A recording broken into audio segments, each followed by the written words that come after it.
Hey everybody, what is going on? I hope you guys are all doing well, and welcome to another tutorial video. In this video, I'll be explaining to you guys how you can do SEO on Etsy, so let's get right into it. I'll be using this online guide simply because I currently am having difficulty setting up my online storefront, simply because I do not want to enter my real information because I don't plan on actually selling anything, and I don't want to enter any fraudulent information, for example, bank details, etc., etc. So I'll just be using this to enable me to show you guys how this is done, and this is a very good, well-made guide, so I'll be using this just to show you guys very quickly. So there are two types of SEO on Etsy. One of them is the direct Etsy SEO, which refers to searches on Etsy, and of course Google SEO, which refers to searches on Google.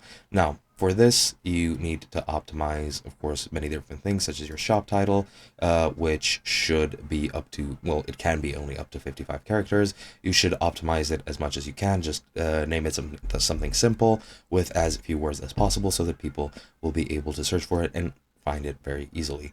You can use the title to briefly describe it. Of course, make it as brief as you can, and this will help Google better understand what kind of products your shop sells. For the description, you can add several different important keywords to your description to position yourself better. Go to the shop manager, then select the shop name under sales channels, select edit shop, then select edit next to the text beneath your shop name to enter the description, and then save your changes. You should also add images and videos that also promote your store, which are better for SEO.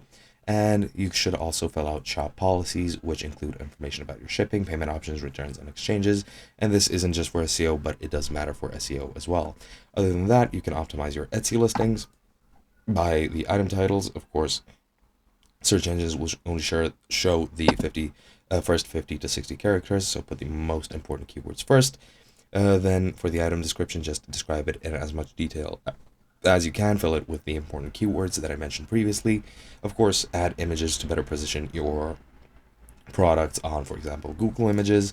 Videos go just as far with that as well, so you can use videos as well. And backlinks, of course, you should have quite high quality backlinks to a page that can show Google that it contains helpful, interesting content. And yeah, that is pretty much it. You can use these methods to optimize your SEO, and you should have increased traffic just by optimizing that on your Etsy page. And that is pretty much it. Hope you guys enjoyed, and I'll be seeing you guys in another video.